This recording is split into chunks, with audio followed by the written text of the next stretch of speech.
Trusting the process means living your present. Either you're going through bad or good times in your life. For now, enjoy the process. What does it mean to trust the process? In this episode, let's listen to the story of 31-year-old entrepreneur Angely Dub. She's the CEO of Access Travel, a travel agency she founded 11 years ago, and Happy Lab, a health line she started during the pandemic. She recently got her master's degree in customer experience and innovation from IE University and is currently based in Madrid, Spain. What was Angely's journey like? This is Trust the Process, a Paano Ba To special series. Ayan na. Welcome back to Paano Ba To? Angely Dub.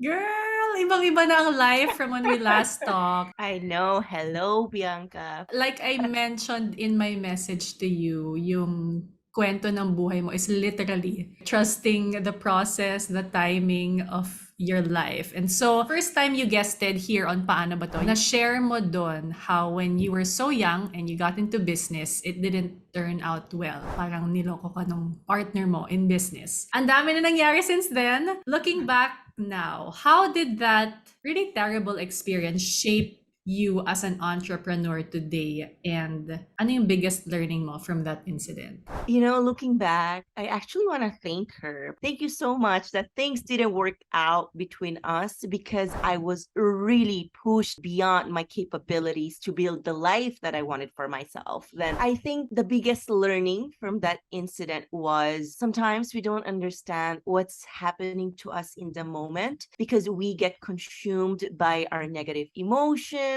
and we tend to ask this question, bakit ako? Bakit sa akin nangyayari to? Of course, I also asked that question to myself so many times. Then now I was like, buti na lang nangyari pala yun. Ang ganda pala ng kapalit. We don't get it at the moment, but that's why it's trusting the process. I'm not sure if people believe in God or whoever is out there to look after us. Ako kasi personally, I believe that we get what we put into life. You know, there's like a life bank. If you put good, everything will turn out to be okay despite the challenges. So I've been living with that my entire life. And up to this moment, even the pandemic happened, my business was closed for 2 years. I still live by that mindset, like this is my life bank. And the more good I put into it, the more good things I will receive in my life. I can't even think bad about another person because I had to go through that myself. So I think the biggest learning is be there, absorb all the lessons you can get from the bad experiences and look back how it shaped you. Yeah, and big challenge in your very early days as a businesswoman. Of course, you built Access Travel. And I remember this very vividly. You did marketing ahead of the curve of the whole influencer sphere, kumbaga. Kasi what you would do then, you would tap a celebrity, ask if they'd want to partner with you to travel, they'd post, so on and so forth. And I know na may mga tumaas na kilay when you started doing that. Way back, it was the norm. What were some of the negative feedback that you heard about you or your work at Access Travel when you were starting that parang fueled you to do even better? And paano mo nalampasan yun? I think criticism is part of life, you know? It's just how we take it. Giving criticism is easier, but taking criticism is harder. In my case, I've always been focused in my life.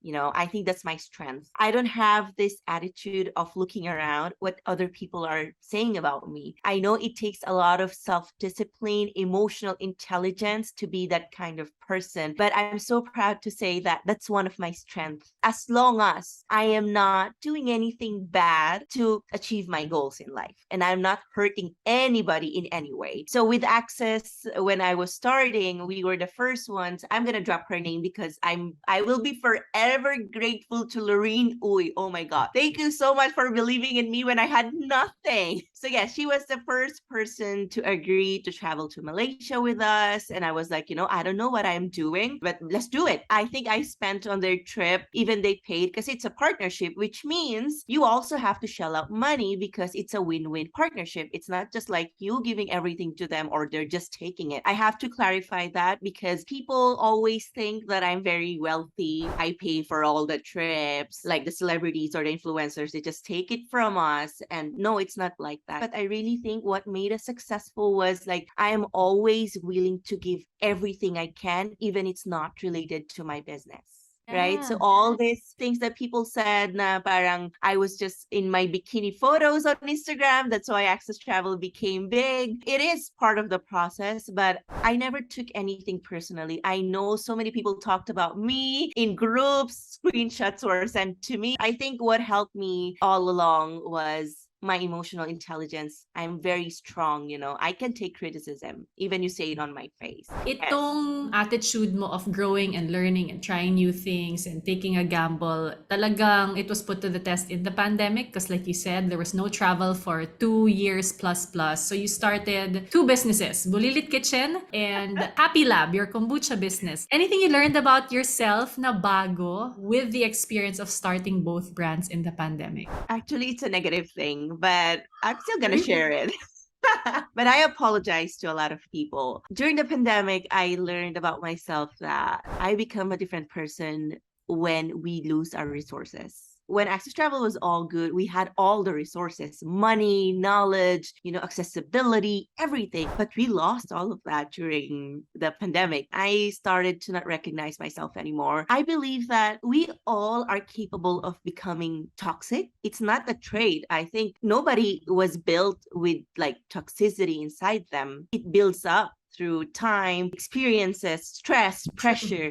So I became very toxic during 2020 and 2021 because I had a lot of pressure and stress. Medyo nilabas ko siya sa ibang tao because I was pressured to not just like sustain myself, but everybody around me. So I put a lot of pressure on people, but it also helped them after 2 years to become better version of themselves. Now I'm so proud of them. One of my employees is now in Europe. You don't understand things when they're happening, but you see the reward afterwards. And I was thanking her, thank you for not leaving me. Even I was like working 4 in the morning and I was working so much and I was dragging people, you know. So many people left me because they said my vision in life was like so toxic because there was no access my whole life. I was so used to working with inspiration, traveling, drafting my plans in Machu Picchu, stuff like that. And all of a sudden, I was inside my room. I did not know how to work with that kind of environment and setup. It was part of the process to teach me that I need to control myself and learn how to work around just what we have. So I need to work around